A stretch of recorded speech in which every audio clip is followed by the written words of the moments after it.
Le son. Ouais, pas de problème.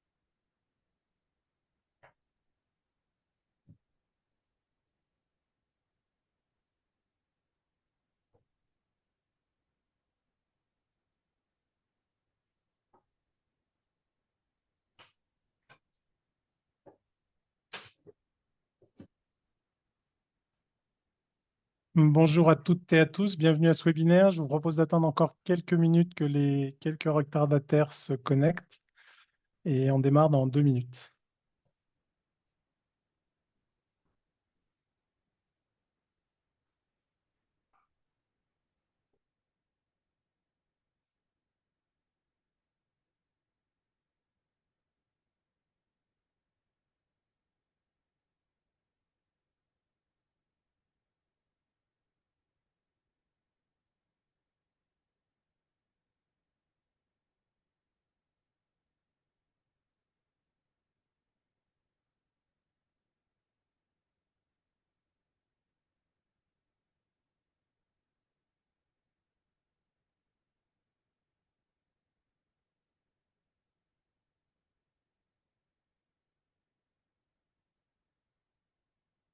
Ok, je vous propose de démarrer. Donc bonjour, bienvenue à cette 7e édition pour 2024 des éclairages industriels de l'IA. On a décidé de consacrer à l'IA générative.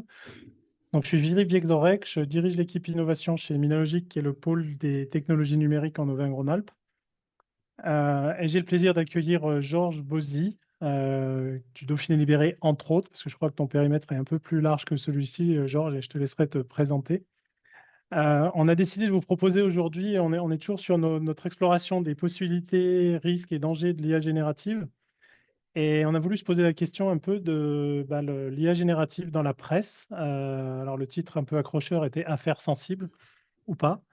Donc Georges, peut-être je te laisse te présenter, puis après on attaquera le débat. Oui, Philippe, merci beaucoup. Bonjour à toutes et à tous. Oui, effectivement, le périmètre est un peu large, mais on ne va pas détailler simplement pour ceux qui me connaissent déjà. Et je sais qu'il y en a quelques-uns, vous n'aura pas échappé que j'ai contribué à la création de Tech and Fest, parce que j'ai peut-être une petite sensibilité avec ces sujets tech, et Dieu sait s'il y a en fait partie. Pour le reste, je m'occupe au Dauphiné Libéré, évidemment, à la rédaction de sujets qui sont plutôt liés à ce qu'on appelle, nous, des verticales éditoriales, c'est-à-dire des typologies de sujets bien définies, et on va creuser en profondeur dans ces sujets. Ce n'est pas par opposition, mais c'est en complément avec l'actualité quotidienne. Donc moi, j'ai un temps légèrement plus long, mais ça permet aussi justement de permettre à nos lecteurs de réfléchir sur certains sujets. Voilà, pour faire court. Merci beaucoup, Georges. Donc effectivement, pour lancer un peu le débat de manière un peu provocatrice, j'ai envie de te dire, avec les possibilités de l'IA générative, les ChatGPT et autres qu'on connaît bien, j'ai envie de dire, les journalistes, on a plus besoin d'eux presque. Mm. Avant de répondre à la question, Philippe, je voudrais faire un petit propos introductif très court, parce que pour moi, l'IA s'appelle intelligence artificielle, mais alors n'y voyez pas une quelconque prise de position radicale, mais pour moi, elle n'a rien d'intelligent, hein. Et surtout, elle n'a rien de magique. C'est une puissance logicielle sans précédent. La partie émergée, ChatGPT notamment, a fait prendre conscience du niveau d'avancement sur un sujet précis qu'on évoque aujourd'hui. C'est le volet conversationnel, c'est le plus spectaculaire de tous. Mais ce n'est pas le plus abouti à date pour l'instant. Donc, j'ai commencé à répondre à votre question, à ta question, Philippe. On se tutoie, on se voit, on va se tutoyer comme ça, On va ce se sera plus tutoyer, simple. on est à Grenoble. Voilà. Donc, pour moi, c'est le plus abouti pour l'instant. Et le pour l'instant est important. Il faut savoir que l'IA aujourd'hui, c'est d'abord de l'assimilation de data par des dizaines de milliers de mains humaines, hein, qui intègrent des informations. Alors, on verra plus tard comment tout ça va, euh, va avancer, mais c'est, enfin voilà, pour répondre à cette première question introductive, ça n'a rien de magique et on est encore là et pour longtemps. sur la manière sur les sujets qu'on va évoquer, Philippe, ce qu'on a un peu dit ensemble, c'est qu'on a abordé cette question sur trois grands sujets, principes. Euh, ce que je vous propose à toutes et à tous, c'est de regarder, puisque c'était la question qu'avait posée Philippe, comment nous, dans la presse, on travaille à l'intégration de l'IA, parce qu'il y a effectivement des choses qui sont mises en pratique chez nous, en application. J'ai dans la presse pas seulement régionale, alors il se trouve que je suis dans la presse régionale et j'en suis ravi, mais ça concerne évidemment l'ensemble de la presse. Alors, pour ce qui nous concerne, le groupe EBRA, le groupe EBRA, je rappelle que c'est le groupe de presse des quotidiens régionaux de l'Est de la France. C'est le premier groupe de presse quotidienne régionale en France et en Europe. On agrège 9 titres de presse, je ne vais pas les énumérer, mais en gros, ça part de la frontière luxembourgeoise et ça descend jusqu'à Avignon. On s'arrête après. On laisse la Méditerranée aux autres. Et il n'y a pas pour l'instant, parce qu'il n'y a pas de projet d'aller voir la mer. Mais on représente quand même une force de frappe assez importante, avec 13 millions de pages vues tous les jours et plus de 3 millions de lecteurs pour un peu moins d'un million de journaux vendus quotidiennement. Donc nous, pour ce qui nous concerne, si vous voulez, on a mis en place en octobre 2023 avec l'Est républicain, qui est un autre titre, une expérimentation pour tester au sein d'une équipe de volontaires à la rédaction l'utilisation des nouveaux outils d'intelligence artificielle. Et je commence déjà à préciser, c'était pour la relecture et la correction des contenus proposés par les correspondants locaux de presse. Alors, qu'est-ce que c'est un titre de presse? C'est des journalistes professionnels et c'est aussi dans les départements, dans les localités, dans les villages, les correspondants locaux de presse, ils ne sont pas journalistes, ils collaborent avec nous, ils contribuent, ils nous proposent des contenus et nous, on les prend ou on ne les prend pas. Mais ce n'est pas des journalistes professionnels formés, qui ont fait des écoles, etc. Donc ça nécessite qu'entre vous, lecteurs, et eux, il y ait un filtre. Et ce filtre, il est bien ancré dans nos habitudes de travail. C'est un peu comme l'IA, vous verrez que c'est récurrent. Le journaliste, il agit en tant que filtre. Donc, cette expérimentation était basée sur le volontariat et elle a fait l'objet de discussions au sein des rédactions. Bien entendu, on n'a pas claqué dans les doigts en disant, les gars, allez, on fait un petit coup d'IA, on va voir comment ça marche. Euh, les discussions ont eu lieu au sein des rédactions, les partenaires sociaux ont été consultés, les freins ont été levés, les équipes des rédactions de l'Est républicain ont pris part à l'utilisation de l'IA dans un cadre très, très strict, qui était celui de la meilleure façon d'intégrer l'outil, bon, qui devient incontournable, Philippe, on le sait, on ne va pas non plus dire que ça n'existe pas, au sein des rédactions des journaux du groupe EBRA. Et là, je lève un sujet, c'est que nous considérons, et vous verrez que je le répéterai, que l'IA, et je continue à répondre à ta question, Philippe, n'est pas un obstacle. Et vous verrez, je le redirai, c'est un outil, c'est une opportunité. Alors, ce n'est pas aussi simple, mais il est hors de question pour nous de dire, ah non, non, l'IA est notre ennemi, l'IA va tous nous tuer, donc on regarde ailleurs et on continue comme si de rien n'était. Ce serait suicidaire. Alors, cette expérience, pour mener à bien ce premier test, c'est ChatGPT qui a été choisi, dans l'optique de pouvoir, alors c'est un des thèmes qu'on va développer un peu plus bas, vous verrez, soulager les équipes sur des tâches comme la relecture ou la correction des contenus qui sont donc proposés par les correspondants locaux de presse. Alors, ça fait un an. Concrètement, ça veut dire quoi, relecture? Enfin, ça veut dire que le texte qui est proposé par le correspondant local est injecté dans ChatGPT, qui le reformule, réécrit. Alors, c'est oui et non, sans rentrer dans le détail. Il y a évidemment un prompt qui est mis en place. Et ce prompt, il a été long à rédiger, mais il a consisté à veiller aux équilibres. Vous verrez que c'est important, les équilibres. Donc, il ne s'agit pas de dénaturer, mais il s'agit d'aider de manière à ce que, quand nous, on appelle ça bâtonner de la copie, c'est-à-dire relire en masse des quantités astronomiques de contenu, non pas en lissant, mais en essayant d'en garder la substantifique moelle, il y a beaucoup de tâches répétitives. Je vais prendre par exemple la correction orthographique ou la ponctuation. Oui, la ponctuation dans une phrase, c'est ce qui fait sa respiration. Et bien, la ponctuation, c'est quelque chose que même les correcteurs orthographiques n'arrivent pas forcément à bien appréhender. Et pour nous, c'est important. Il y a une question de taille aussi, sans perdre la substantifique moelle. Donc voilà, je ne veux pas rentrer dans le détail, mais ce qu'il faut comprendre, c'est que c'est vraiment un outil qui va soutenir sur des tâches répétitives, et vous verrez qu'on le redira un peu plus tard. Donc, un an après l'expérimentation, bon, il y avait un bilan, les équipes elles se sont dit plutôt satisfaites. Et ce qu'il faut bien saisir, c'est que l'encadrement de l'utilisation de l'outil est très rigoureuse. Il y a un comité en charge de piloter les expérimentations actuelles et à venir. et la charte éditoriale, parce que c'est ça l'important dans le métier, c'est que humainement, on met en place une charte éditoriale qui est dédiée à l'utilisation, qui a également été éditée. C'est pour ça que c'est pas facile de répondre à ta question, Philippe, parce que l'objectif, c'est de cadrer l'usage de l'IA dans les rédactions. C'est pas uniquement de dire que l'outil va fonctionner ou pas. Pourquoi? Parce que nous, notre objectif, et c'est là où ça devient intéressant, c'est qu'il faut garantir au lecteur une indépendance éditoriale totale, dans un cadre éthique transparent en faveur de l'intégrité de l'information. Ça, c'est basique, je le redis, hein, indépendance éditoriale, cadre éthique, intégrité de l'information. Si on dit à l'outil, voilà, j'ai fait un prompt, tu te débrouilles et je prends ce que tu as donné. Zéro pointé, c'est pas possible, c'est pas acceptable d'un point de vue professionnel, d'un point de vue social aussi. Hein, c'est pas acceptable, c'est pas du tout ça qu'on fait. D'ailleurs, il y a des engagements qui ont été pris par les rédacteurs en chef des titres du groupe, parce qu'on a une entité qui est le comité des rédacteurs en chef, qui veille à ce que tout ce qui se fait soit conforme à ce qui est prévu dans le cadre de notre éthique.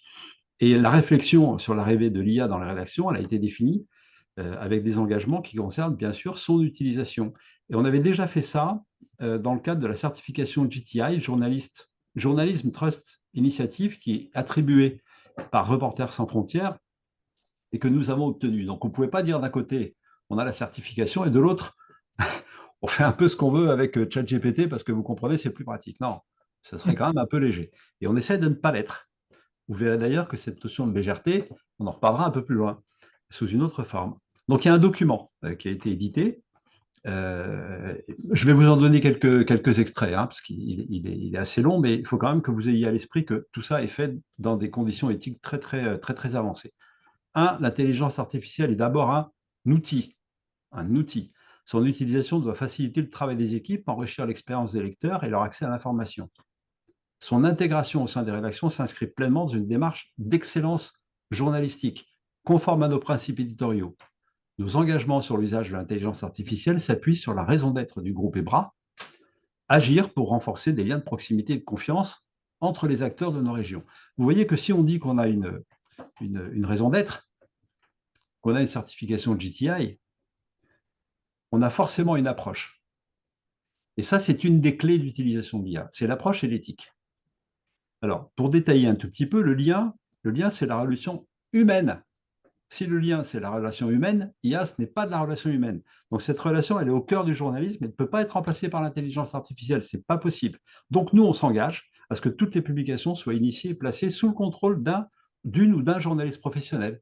Voilà. L'intelligence artificielle, ce n'est qu'un outil, je le répète. Elle ne pourra jamais se substituer à l'expertise de nos journalistes. Quand j'ai dit ça, j'ai beaucoup précisé, et je précise que ce qu'on préserve aussi, c'est leur capacité à réaliser des reportages, parce que vous m'auriez posé la question, et à tisser des liens sur le terrain avec les sources d'information. Et forcément, un logiciel, ça ne se déplace pas. Donc, vous voyez, sur la question du lien, déjà, on a une première réponse. La deuxième réponse, c'est sur la proximité. La proximité, c'est notre capacité à répondre à des attentes de contenu spécifiques et diversifiées sur toutes les communes de nos territoires.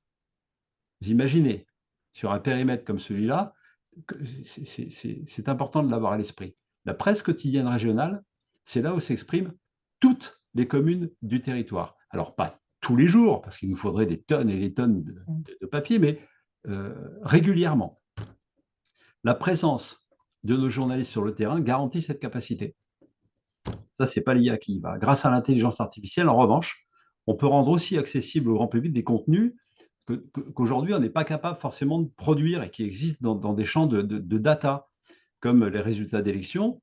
Bon, bah, quelqu'un qui a gagné ou qui a perdu, c'est comme un match. On n'est pas sur tous les terrains, mais 2-0, c'est 2-0, qu'on le veuille ou non. Et c'est telle ou telle équipe qui gagne ou c'est tel ou tel candidat qui gagne. Donc ça, vous voyez, c'est assez simple et ça ouvre quand même des champs importants. La météo, on ne va pas se mentir, c'est pas nous qui la... on n'a pas un service météo, vous voyez, mais les télévisions non plus. Les présentateurs météo sont certes des météorologues, mais ce n'est pas eux qui font tourner les ordinateurs. Bref, tout ça pour dire que le recours à l'automatisation, elle nous permet parfois de proposer des contenus et également, pour certains sujets, à un coût acceptable pour les lecteurs, parce qu'il y a cette dimension aussi. Enfin, la confiance. La confiance, eh ben, de notre part, elle implique la transparence.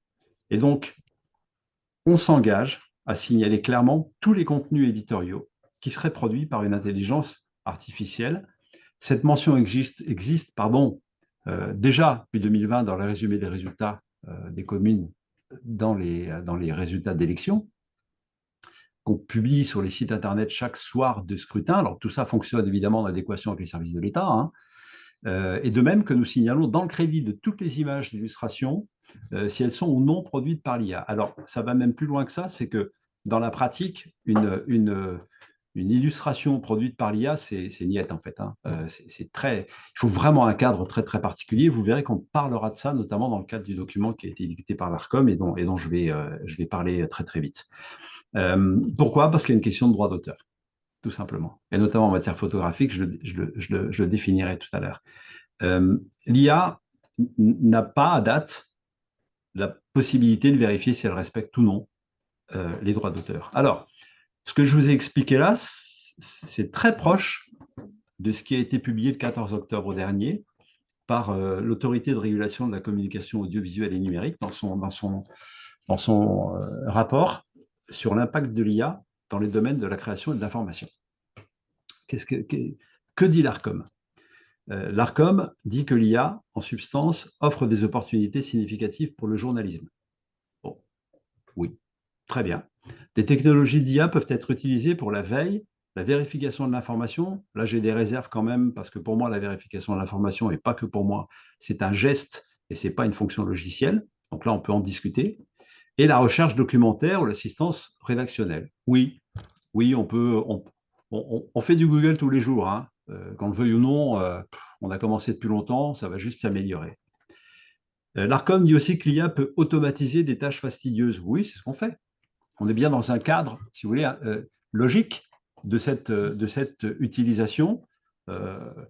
L'ARCOM dit que ça permet aux journalistes de se concentrer sur des activités plus valorisantes. Plus valorisantes pour l'information, pas pour eux-mêmes, hein, quand même. Ce n'est pas la même chose. Il faut comprendre valorisante dans la capacité qu'on a à enrichir une information. L'IA, dans la presse, soulève cependant des questions éthiques et professionnelles. Forcément. On a commencé à le dire et c'est un vrai sujet. D'ailleurs, et je le précise, dans le cadre de toutes les expérimentations, de tout ce qui se passe, les syndicats de journalistes manifestent de l'inquiétude, d'abord sur la qualité du travail produit par l'IA, à condition si on ne le maîtrise pas, ça peut être évidemment potentiellement très dangereux, on y reviendra. Et c'est la première question de Philippe, l'impact potentiel sur l'emploi. C'est pour ça qu'on fait tout ce qu'on a dit, tout ce que j'ai expliqué jusqu'à présent.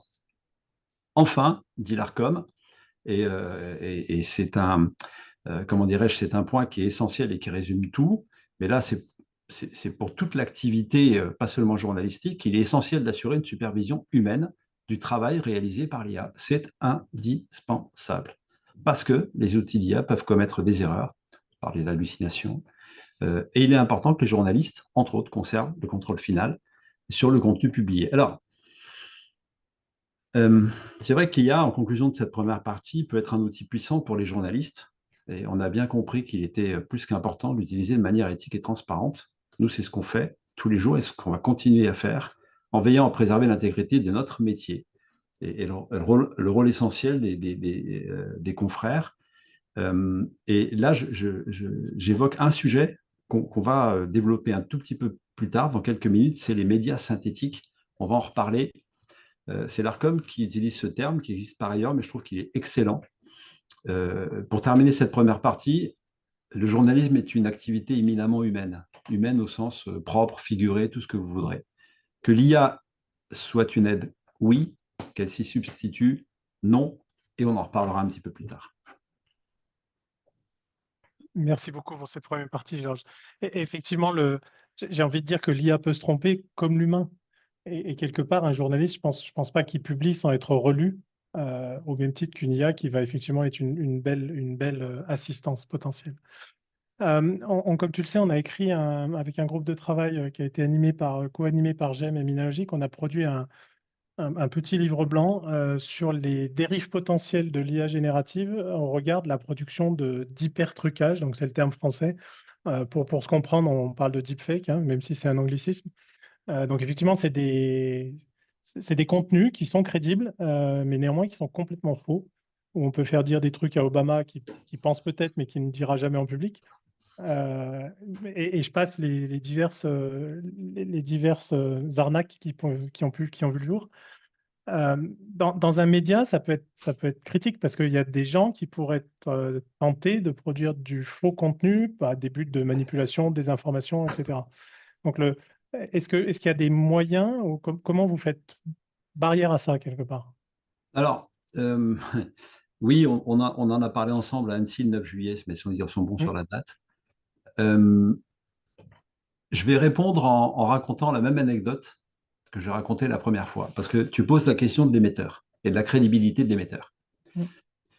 J'animais une petite conférence pour des décideurs dans le Nord-Isère. C'est un ami qui m'avait sollicité. Il me dit, ah, ce serait bien que tu nous parles de l'information, etc. Je dis, bah, surtout, si tu veux bien te parler de l'IA et des fake news, parce que c'est un danger, c'était il y a un peu plus d'1 an.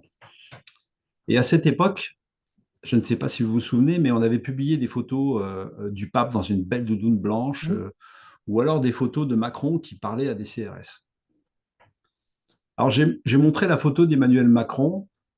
Et je leur ai dit alors, c'est une vraie info ou c'est une fake news? Ils connaissaient ma qualité professionnelle, hein, enfin qualité au sens, je suis journaliste. Le reste, c'est subjectif. euh, je leur dis, vous connaissez cette photo? Ils me disent, bah oui, et tout le monde sourit. Oui, ah oui, et je leur dis, on vous a donc bien dit que c'était une fake news. Ah bah oui. Et là, j'ai un peu théâtralisé, je leur ai dit, ben, on vous a menti. On vous a menti. Vous savez, nous, dans la presse, on est connecté à tout, on est connecté à toutes les sources, et on a des codes entre nous. Il y a des choses qu'on publie et d'autres qu'on ne publie pas. Cette photo, elle est réelle. Simplement, on nous a dit de dire que c'était une fake news pour pas compromettre le président de la République. Et là, il y a un grand blanc. Et tout le monde me regarde, mais vraiment avec une... Je dis, mais vous pouvez me croire. Je leur dis, vous pouvez me croire. Ah bah oui, oui, oui, oui, oui. Et je leur dis, et le pire dans tout ça, c'est que je viens de vous mentir et que vous m'avez cru.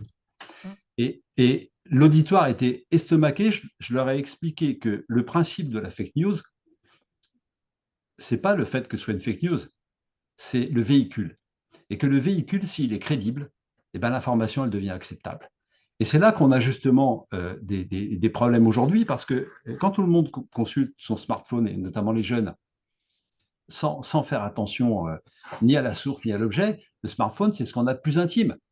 On l'a toujours sur nous. J'ai eu un problème avec le mien la semaine dernière, j'avais l'impression d'être un SDF, il a fallu que je recommence tout. Vous voyez, donc le rapport à l'outil, elle est particulière. Donc le rapport à la fake news, ben, il part de là. Si je reste dans la question des fake news et que je regarde encore une fois ce rapport de l'ARCOM, euh, une des premières choses qu'il dit à propos des fake news, et ça rejoint d'ailleurs ce livre blanc, Philippe, qui est formidable, que je conseille à tout le monde de lire, c'est que l'IA peut être utilisée pour créer des fake news de manière plus sophistiquée et convaincante. L'idée, c'est bien de convaincre. Et la facilitation de la création de contenu, forcément par l'IA, ben, elle va multiplier les possibilités d'avoir des contenus, des faux contenus, et surtout la possibilité qu'ils soient convaincants. En ce moment, il y a une campagne aux États-Unis. Vous voyez bien qu'il n'y a pas un jour sans qu'on vous dise il y a une fake news, il y a ci, il y a ça, Trump a menti, l'autre a répondu, on ne sait plus à la fin. On ne sait plus. Et malheureusement, en politique, l'écran de fumée est pratiqué depuis des lustres, mais là, avec l'IA et l'utilisation de l'IA, ce n'est pas l'IA en tant que telle, en fait, c'est l'utilisation de l'IA pour générer de la fake news qui pose problème, et la capacité de l'émetteur à être crédible sur le sujet. Vous voyez? Mais, il y a un mais. Si on utilise l'IA comme un outil puissant pour lutter contre la désinformation, ça existe, hein. Il y a un outil qui s'appelle StackCheck qui est développé par l'INRIA pour Radio France. L'outil, il permet de vérifier les déclarations faites à l'antenne ou sur les réseaux sociaux. Vous savez, c'est du fact-checking en les comparant des statistiques publiques. Il y a beaucoup de données publiques. D'ailleurs, le data journalisme, on n'en parlera pas trop, mais le data journalisme, ça consiste à chercher des statistiques publiques, à les mettre en perspective et répondre à une question. Ben, l'IA, ça peut être utile pour ça. Vous voyez que quand on garde bien l'IA en tant qu'outil, on règle un certain nombre de problèmes et on répond à un certain nombre de questions. Mais tout ça, ça veut dire quand même, Philippe, que la nécessité d'une régulation et d'une sensibilisation accrue, avec une réflexion sur les régimes de responsabilité, ce que dit l'ARCOM, qui est applicable aux médias et à la mise en place de solutions techniques, pour assurer la traçabilité des contenus générés synthétiquement, elle est indispensable. C'est-à-dire qu'il ne faut pas que ce soit un accès illimité, immodéré, pas contrôlé. Sinon, on va se retrouver dans un moment où même notre propre système, pas seulement journalistique, hein, global, peut être abîmé. Alors, la sensibilisation du public, c'est un des leviers. La sensibilisation, c'est un des leviers. Aujourd'hui, je pense que ne pas expliquer aux jeunes, et ça commence à aller un peu mieux, que les fake news, c'est de la désinformation et que la désinformation, c'est grave, c'est un problème. D'ailleurs, à ce sujet, nous, au Dauphiné Libéré, jusqu'au 31 décembre, euh, ce n'est pas un secret, notre actionnaire, c'est le Crédit Mutuel. Le Crédit Mutuel, notamment, avec nous, a mis en place une offre d'abonnement gratuite pour les 18-25, pour qu'ils aient accès à un vrai média dans leur téléphone et qu'ils puissent le lire gratuitement. Ça, c'est un premier sujet. Il peut y en avoir d'autres. Alors, Philippe, en résumé, ce qu'on peut dire pour cette partie, c'est que, évidemment, hein, l'IA, c'est une menace ou une opportunité. Une menace de fake news, mais aussi une opportunité de régler le problème des fake news, et ça dépend de comment on utilise l'outil. Mais moi, je vais quand même dire quelque chose, c'est qu'à titre personnel, les fake news, de mon point de vue, agissent comme un accélérateur de crédibilité pour les titres de presse. Mais vraiment. C'est-à-dire qu'on n'empêchera jamais personne de penser que la Terre est plate. Jamais. Jamais. Mais on trouvera toujours quelqu'un pour essayer d'expliquer à cette personne que ce n'est pas vrai et lui démontrer. Ce qu'il faut, c'est que nous, on arrive à démontrer que l'IA en tant que telle, bien, c'est quelque chose, c'est un outil. L'utilisation de l'IA pour générer des fake news, c'est effectivement un problème. Le meilleur moyen, c'est d'être toujours dans l'information, dans sa vérification et dans son accès au plus grand public. L'exemple, il est actuel, il est très clair. Quand il y a une fake news aux États-Unis, qui dit que c'est une fake news? Les médias, personne d'autre. Donc, plus il y aura de fake news, plus Philippe, pour nous, titre de presse, ce sera une opportunité d'accroître encore plus notre audience et notre crédibilité. Donc, sur ce point-là, affaire sensible, je dirais que pour nous, l'IA est une vraie, grande et belle opportunité. C'est une excellente nouvelle quand même, hein. Ah bah oui, oui, oui. Je vois qu'il y a quelques questions qui tombent dans le chat. Je vous propose qu'on laisse finir l'exposé de Georges et puis on les prend après. Il y en a juste une où j'ai répondu en direct, c'était sur le téléchargement du livre blanc qu'on a mentionné, donc je vous ai mis le lien, mais on revient aux questions après. Georges, pour attaquer la troisième partie de notre échange, tu as parlé de médias synthétiques. Alors, je ne connaissais pas le terme avant qu'on prépare cette table ronde. Du coup, tu peux nous en dire plus parce que c'est encore un animal bizarre dans le paysage. Bah oui, il est tout récent et encore une fois, ce rapport du 14 octobre, c'est tout frais, hein. Il est très très bien, très éclairant. Il faut absolument que vous le regardiez. Si ça vous intéresse, bien entendu. C'est quoi un média synthétique? C'est un média qui va faire électroniquement la synthèse d'un certain nombre d'informations et les proposer au lecteur. Donc, il va compiler. Il va compiler, mais il va compiler selon certains critères. Je rappelle que l'IA, c'est un robot. Je rappelle qu'il est d'intelligent que le nom. Et que si vous lui dites d'aller chercher des infos dans tel ou tel sujet, tel ou tel support, et vous verrez que c'est hyper dangereux, et de produire une newsletter et de l'envoyer à Philippe tous les matins. Et la newsletter s'appelle le best-of de l'information par le Matin du Monde, avec un très très beau logo, etc. Bah, Philippe il va se dire c'est pas mal ce qu'il me donne. Ce que Philippe ne sait pas, c'est que derrière, le moteur, il est prévu pour aller chercher des mots-clés qui rapportent, pour aller chercher des infos, pourquoi pas, qui peuvent l'influencer à court, moyen ou long terme sur sa manière de penser. Alors, ce n'est pas de la science-fiction, c'est possible. Il faut savoir que c'est possible. Alors, au-delà de ça, qui relève de la manipulation, bien entendu, ces médias qui utilisent, enfin, ces médias, pour moi, ce n'est pas des médias, mais ces objets, on va dire, ou ces médias du troisième type qui utilisent l'IA générative, euh, ils vont avoir des impacts. Et ces impacts, ils sont au-delà de la manipulation et de la désinformation, parce que la production automatisée de contenu sans supervision humaine, vous vous souvenez de ce que je vous ai dit tout à l'heure, hein, elle augmente considérablement le risque de diffusion de fausses informations et de manipulation, ça on vient de le dire. L'autre impact, il peut être économique. Alors, les médias synthétiques peuvent cannibaliser le marché des médias traditionnels en produisant du contenu à moindre coût, déjà. Ça coûte zéro. Donc forcément, ça va rapporter beaucoup et très vite. Et comment ça peut capter des revenus publicitaires puisqu'il n'y a pas de gens qui vont les vendre? Eh ben, il faut savoir que dans le monde des médias web, la publicité, une partie de la publicité répond à des questions de programmatique, en fait. Quand un mot-clé est porteur, une marque automobile va dire, ben, quand le mot-clé automobile ou essai ou je ne sais pas quoi monte sur les sites, mais de presse ou pas de presse, si c'est au-delà d'un certain cap, eh ben, moi, je veux bien que l'agence X ou Y qui gère pour moi plusieurs centaines de milliers d'euros de com, eh ben, elle mette ma pub sur ce site-là à ce moment-là. Il n'y a rien à faire. Ou alors que d'autres plateformes qui génèrent des contenus automatiquement et qui les font ressembler à des contenus réels, automobiles, va dire, ben, moi, je vais pousser un contenu sur ce site-là et le rémunérer pour qu'il l'héberge. Ça peut être une publi information ou autre. Donc, sans rien faire, ça tombe. Donc, vous doutez bien qu'il va y avoir des envies qui font se faire jour, mais ça existe déjà. Le plus important pour moi, il est ailleurs, et ce sera la conclusion, c'est le problème juridique que tout ça pose quand même. Juridiquement, l'utilisation de l'IA pour reformuler et diffuser un contenu provenant de médias traditionnels, c'est-à-dire les nôtres par exemple, ça soulève la question des droits d'auteur. On a commencé à le dire tout à l'heure. Alors, qu'est-ce que c'est les droits d'auteur, hein? Au-delà de la question de la responsabilité de ce qu'on publie, un droit d'auteur, c'est un photographe qui fait une photo. Cette photo lui appartient. Si je la publie, moi, de Dauphin et Libéré ou dans un magazine, eh ben, il faut que je lui demande s'il est d'accord.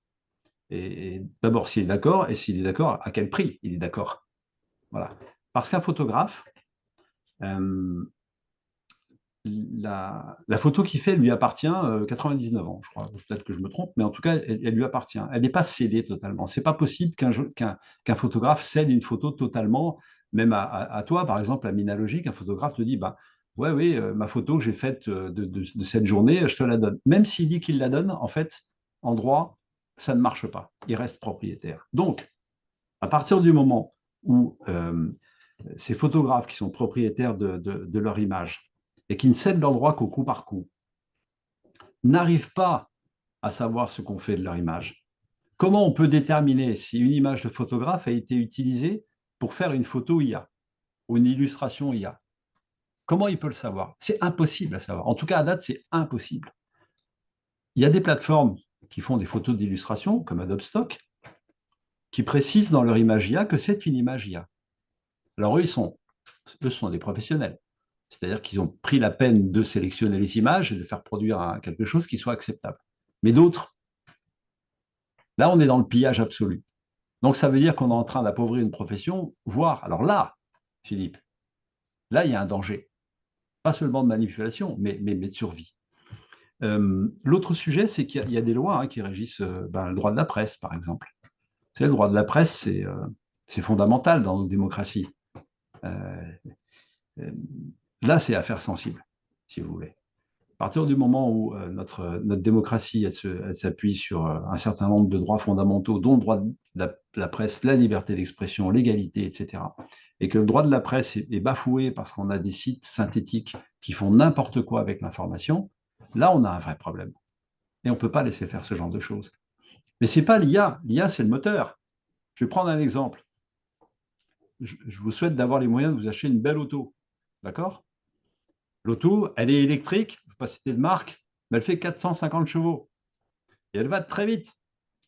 Sauf que c'est limité en ville, c'est limité à 30 à l'heure. Si vous roulez à 80 et que vous avez un accident, ce n'est pas la voiture qui est responsable, c'est celui qui accélère. Bien. Eh bien, on a la même configuration. C'est qu'à un moment, la notion de responsabilité, elle s'applique. Elle s'applique parce que juridiquement, si on n'est pas responsable, si on n'applique pas juridiquement les choses, on devient responsable des excès.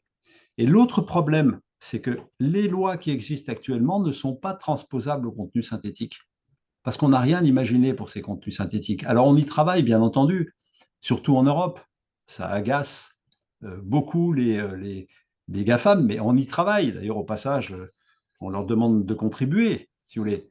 Mais quand même, c'est dangereux de ne pas avoir encore de garde-fous suffisants, et c'est dangereux au titre de l'information Et avant de conclure, je vais prendre un exemple. Nous, dans nos métiers, par exemple, il y a des choses auxquelles on ne déroge pas. La présomption d'innocence, la protection des mineurs dans les affaires criminelles, le droit à l'oubli, la RGPD. On ne discute pas là-dessus. On ne discute pas. Moi, être humain, j'écris un sujet, OK, et la protection des sources, pardon. Et je protège mes sources, je protège les mineurs, j'applique mes règles. Mais le robot qui va aller chercher des contenus partout, dans le cadre d'une affaire très sensible, qui concerne un mineur, à quel moment il va comprendre que c'est un mineur, puisque c'est que son nom qui apparaît? À quel moment il va comprendre que c'est une affaire qui, si son nom apparaît, va lui dynamiter sa vie? Il ne peut pas faire la différence, il voit que des lignes de code. Parce qu'un outil, il peut prendre l'objet tel qu'il est au moment où il existe, il ne sait pas par quel chemin il est arrivé à cet endroit-là. Et à quel moment, nous, on décide humainement de ne pas publier alors qu'on a ça dans nos notes et qu'on a peut-être ça dans notre ordi et qu'il y aura toujours des gens malveillants pour visiter les ordinateurs qui sont mal protégés. Vous voyez que c'est un tout. Donc moi, en résumé, pour terminer sur la présentation, on a débordé de 5 minutes, mais oui, on peut dire que c'est une menace, en tout cas les médias synthétiques et plus globalement l'IA peut être une menace sérieuse pour l'écosystème d'information. Je dirais que c'est surtout du point de vue de la perturbation économique, effectivement de la désinformation et de la violation des droits d'auteur, des excès que tout ça peut provoquer. On a tout vu. Mais si l'ARCOM et nous, journalistes, on appelle à une vigilance accrue et à des mesures appropriées pour encadrer le développement des nouveaux acteurs, c'est que c'est une question de principe. Et je dirais que le positionnement journalistique vis-à-vis de l'IA que je viens d'essayer de vous expliquer, il est fondamental. Il est fondamental parce que ce n'est pas une question technique, ce n'est pas une question de fake news, ce n'est pas une question d'économie, c'est juste une question démocratique. Et que si on garde bien ça à l'esprit, normalement, on devrait corriger pas mal d'excès, pardon. C'est l'émotion de la démocratie. Merci beaucoup, Georges. C'était très, très éclairant. On a quelques questions dans le chat. Alors, je pense que tu dois y avoir accès, mais je les relis pour tout le monde. Donc, on perçoit bien les gains. Donc, c'était par rapport à ta première partie, je pense. Donc, on perçoit bien les gains de productivité de l'IA pour les tâches d'édition, secrétariat de rédaction. Mais qu'en est-il de l'importance des liens, des interactions et les liens de confiance entre les correspondants et les journalistes déterminants dans le maillage du territoire? Alors, je viens de le mettre à l'écran, je vais la relire en personne et productivité. Ouais, je pense que tu as un peu répondu déjà. Eh bien, c'est simple. Les interactions et les liens de confiance entre les correspondants et les journalistes déterminants dans le maillage du territoire, ils sont maintenus par les rédactions. L'IA n'est pas un moyen pour faire de la relation humaine, et je l'ai dit, c'est vrai que j'y ai un peu répondu. L'IA ne remplacera jamais le coup de téléphone, la visite, le suivi. Ça, c'est pas possible. On le fera jamais, et parce que si on fait ça, bah, c'est quasiment garanti qu'on n'aura plus beaucoup de correspondants, si vous voulez. Il faut rester un moment, il faut rester très, très ancré dans son territoire. Et l'IA n'est pas un moyen d'ancrage. Je le redis, l'IA est un outil.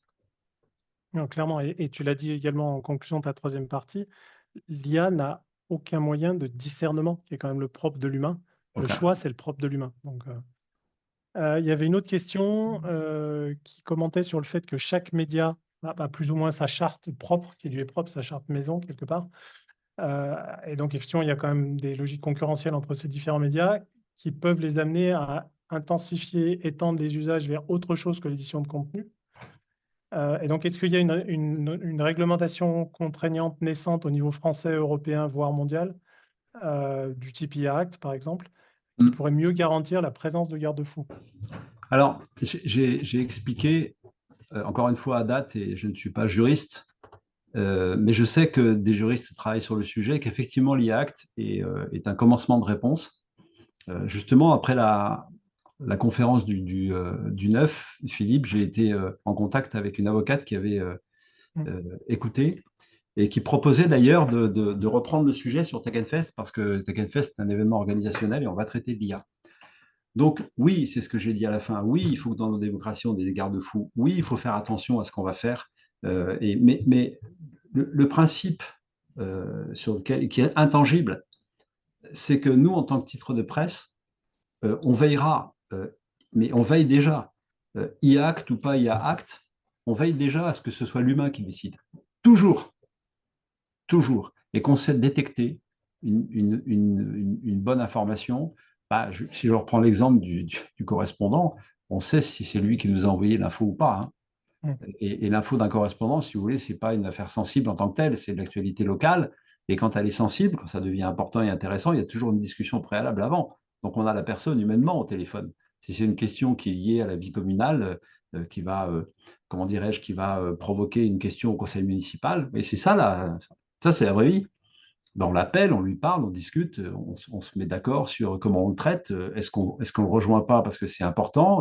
Si c'est un fait divers, il faut que le journaliste professionnel y aille, etc., etc. Donc, euh, je pense que notre manière de fonctionner nous assure déjà d'un certain nombre de garde-fous pour notre fonctionnement.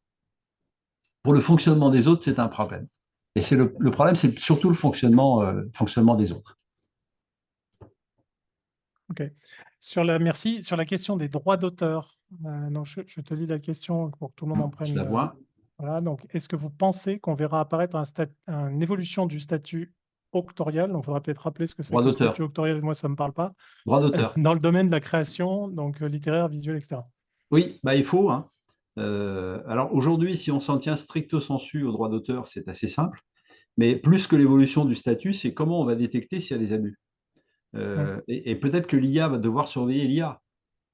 C'est-à-dire qu'aujourd'hui, on n'a pas encore assez d'éléments. Mais vous voyez, quand on a lancé, quand ChatGPT est sorti il y a un peu plus d'un an maintenant, euh, des radios faisaient des interviews de ChatGPT.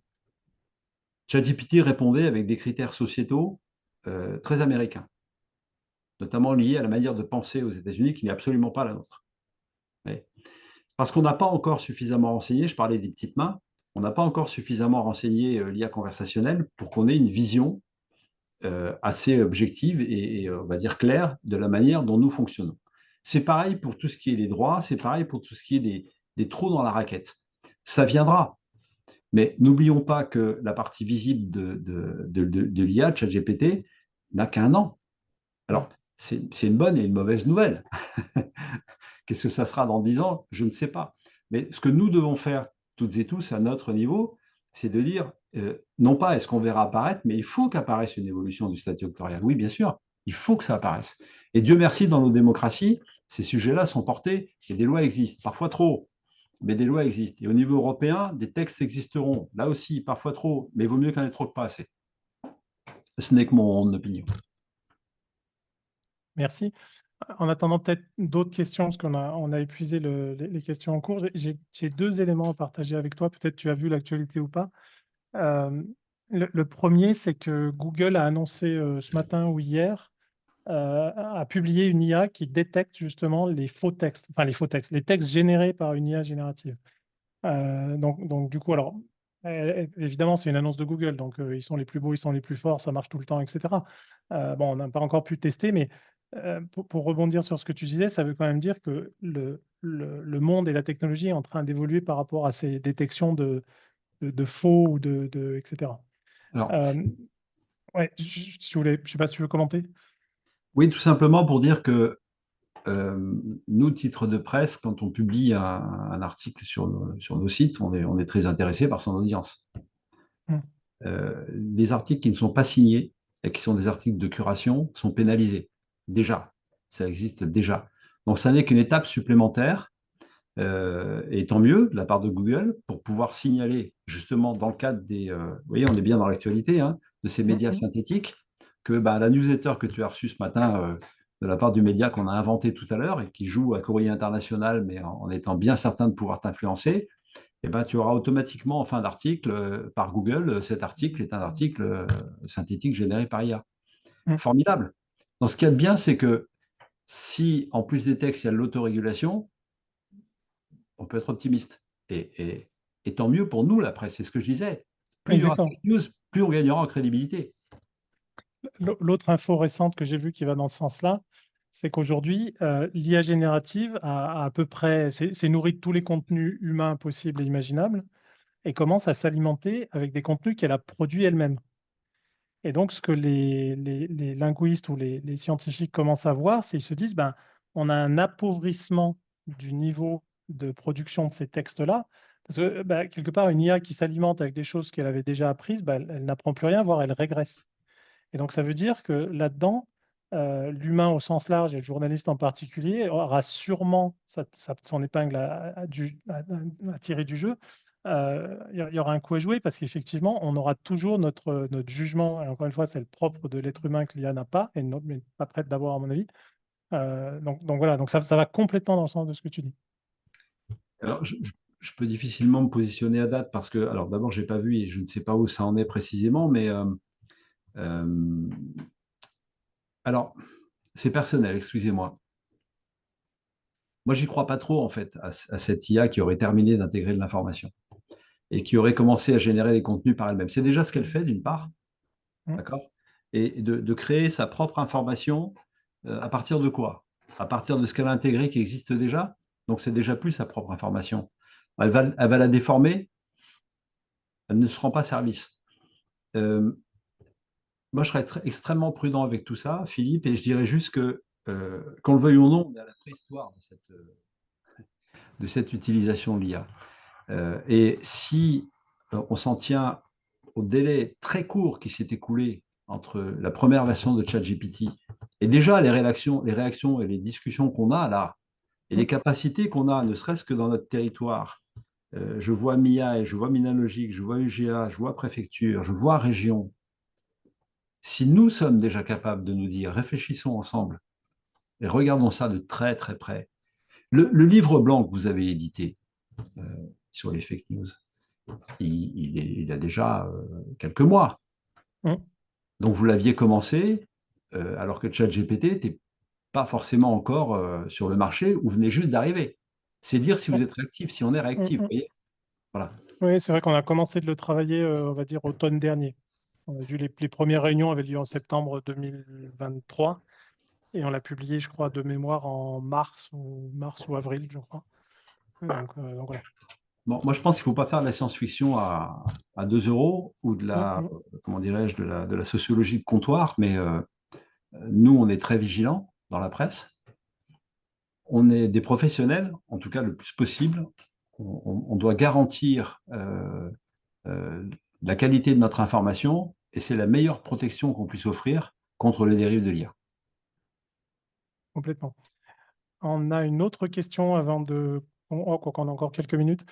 Donc, développer son propre système d'IA dont on générerait les propres données en entrée qui sont crédibles et au bon usage.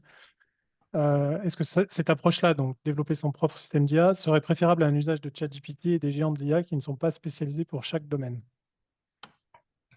Alors, quand on dit, Pierre, quand on dit son... D'abord, merci pour vos questions, hein. Quand on dit son propre, ça me dépasse un peu, mais quand vous dites son propre système d'IA, vous voulez dire que nous, Français ou Européens, par opposition à ChatGPT ou nous à titre individuel? C'est la seule brique qui me manque et j'aurai une réponse qui est toute personnelle parce qu'elle dépasse un petit peu mon champ de compétences. Je pense on va laisser Pierre le préciser par écrit. Mais moi, la lecture que j'en ai, c'est si on veut avoir son propre système d'IA, c'est pour maîtriser les données sur lesquelles ce système va apprendre. Pierre, je ne sais pas si c'est ce que vous voulez dire, mais et le côté spécialisé dans chaque domaine, c'est aujourd'hui, je veux parler de football, peut-être que je n'éduque une IA qu'avec la bio des joueurs, leur vie, etc. Et je fais abstraction du contexte politique, ou etc. etc. Je- Pierre, je vous laisse préciser, mais je ne sais pas si tu veux réagir déjà, Georges, en attendant. Non, pas trop, parce que j'avouerais que c'est un peu en dehors du champ de ce qu'on a évoqué et que OK. je n'ai pas l'expérience suffisante des usages de l'IA en dehors de ce que nous, on va en faire. Oui, en gros, ce serait ça, de faire appel à des entreprises, développeurs externes et indépendants. Ah, par rapport à ChatGPT, ah bah, plus il y aura d'acteurs et mieux ça... Enfin, réponse personnelle, hein, plus il y aura d'acteurs et mieux ça ira. J'ai envie de dire que euh, il me semble que nous avons, en France et en Europe, euh, la capacité d'intégrer naturellement les contraintes. C'est pas les contraintes sociales, sociétales. C'est pas forcément le cas dans d'autres pays, puissances, et les États-Unis ont une autre approche. La liberté d'expression aux États-Unis, c'est constitutionnel, mais c'est une liberté totale. Tout le monde sait que la liberté ne peut pas être totale, qu'elle est saine quand elle agit dans un cadre. Si on travaille dans ce cadre-là, nous, Français et Européens, je pense qu'on aura des choses qui sont un peu plus rassurantes. Mais encore une fois, c'est sans doute une vision personnelle et j'espère que vous serez indulgent si elle n'est pas, comment dirais-je, techniquement validable, hein. Le petit commentaire que je peux rajouter avec ça, donc effectivement, je te rejoins, Georges, hein, ce serait vraiment très bien qu'on ait plein d'acteurs comme OpenAI et d'autres. Après, il y a une réalité économique qui fait que l'Europe et la France, ce n'est malheureusement ou heureusement pas les US. Je rappelle juste qu'un ChatGPT, alors je ne sais plus à combien de milliards ils en sont de levée. Les derniers chiffres estimés, parce qu'ils ne publient rien, c'est qu'ils dépensent à peu près par mois 700 millions. Et c'est l'estimation, ça, de leur machine. On n'a pas l'estimation de leur coût humain. Et un data scientist aux US coûte vraiment, vraiment plus cher qu'en France. Et qu'en chiffre d'affaires, pour l'instant, ils génèrent 300 millions. Donc, ça veut dire que par mois, c'est un déficit de 400 millions. Je vous laisse faire la petite multiplication. Ça fait quand même du 2,8 milliards de déficit par an. Aujourd'hui, il n'y a pas une entreprise, enfin, je ne connais pas une entreprise française ou européenne qui peut supporter un tel déficit. Donc, est-ce que ça va durer? Je ne sais pas, je n'ai pas de boule de cristal, mais faire émerger Alors, d'autres acteurs en Europe, etc., oui, mais on attend vraiment les moyens. Alors après, peut-être sur un périmètre plus réduit, on n'a peut-être pas besoin de cramer 3 milliards par an, hein, mais mhm. bon, quand même. Mais j'ai souvenir, Philippe, c'est un commentaire là aussi personnel, j'ai souvenir que c'était la même trajectoire pour Amazon et on sait ce que c'est devenu aujourd'hui. C'est la même trajectoire pour SpaceX, Tesla et on sait ce que c'est devenu. Donc, je pense que Mm. c'est. Alors après, si j'étais champion du profit, je ne serais pas en train de vous parler. Euh, autre chose. Mais j'ai l'impression qu'il y a, vous voyez, voilà, ce que je retiens dans ce que tu dis, c'est qu'il y a des endroits au monde où c'est possible. En revanche, en France et en Europe, fonctionner comme ça avec des déficits aussi importants, je crois que c'est même pas du domaine de Je, l'imaginable. je te rejoins, mais la particularité que je vois quand même dans l'IA, un Amazon, alors j'ai plus les chiffres en tête, mais on n'était pas sur ces montants-là. Ils ont perdu de l'argent pendant quelques années, etc., etc. Ce que je vois schématiquement, une boîte qui arrive à lever 1 en France ou en Europe, elle va aux US, traditionnellement, elle arrive à lever 10. Donc effectivement, on a quand même un gros facteur. Sur l'IA, on est plutôt sur un facteur 100 à 1000. Une boîte aujourd'hui qui lève 1 en France, alors je ne dis pas que la même boîte lèverait 1000 aux US, mais en tout cas, il ne vous a pas échappé, hein. Sam Altman, donc, qui est le PDG de OpenAI, a l'air d'être une personnalité un peu particulière, qui a l'air d'avoir une propension à se fâcher avec beaucoup de monde dans son entourage. Là, il a perdu 2 de ses cofondateurs, dont j'ai oublié le nom. Le premier a créé une boîte ex nihilo. Donc, ce sera de l'IA, mais on ne sait encore pas bien pourquoi. Il a levé 700 millions, hein, au bout de 3 mois d'existence, alors qu'il n'a pas de produit et bon, il a peut-être une équipe, mais on ne la connaît pas. Et la deuxième, qui était la CEO d'OpenAI, a quitté la boîte il y a un petit mois. Elle a déjà levé 100 millions, presque avant d'avoir créé la boîte. Ça, c'est des choses, on ne voit pas ça en France. Enfin, euh, les boîtes qui lèvent 100 millions en France, elles ont déjà fait quelques preuves, quoi. Et ce Ouais. n'est pas sur une seule tête qu'on. Voilà. Après, pas de procès d'intention, hein. Je veux dire, les deux géographies sont différentes. On a nos avantages, ils ont leurs avantages. Mais aujourd'hui, l'émergence d'un moteur comme OpenAI, ouais, ça peut être compliqué en Europe. Et Mistral, il y avait un Allemand, Aleph, qui était, je crois, qui a jeté l'éponge. Et la seule initiative que je connais qui a un peu d'ampleur, c'est Mistral, hein, en région parisienne. On leur souhaite de pouvoir continuer à avancer. Je vois qu'on est en train de toucher à la fin. On a épuisé les questions, donc on est pile sur l'horaire. Je voulais te remercier énormément, Georges. On se reverra, on te reverra, et probablement à Tech Fest, hein, qui va être l'événement phare de la rentrée 2025. J'ai plus les dates, j'ai le 6 et le 5 et 7 6 février. février, Ouais, mercredi, c'est ça. jeudi, 5-6 février, Alpexpo. 5-6 février. Voilà. Donc, on se donnera tous rendez-vous là-bas si Ouais. on ne se revoit pas avant. La dernière info que j'ai à vous faire passer, donc à peu près dans un mois, donc le 29 novembre, même horaire, donc 13h-14h, on parlera d'IA générative, cette fois-ci sur l'éducation, la formation, où on revisitera effectivement qu'est-ce qui est possible. Est-ce que comme pour le monde de la presse, c'est une opportunité ou c'est une menace? Et donc, on aura un bel échange également. Donc voilà, et ça clôturera la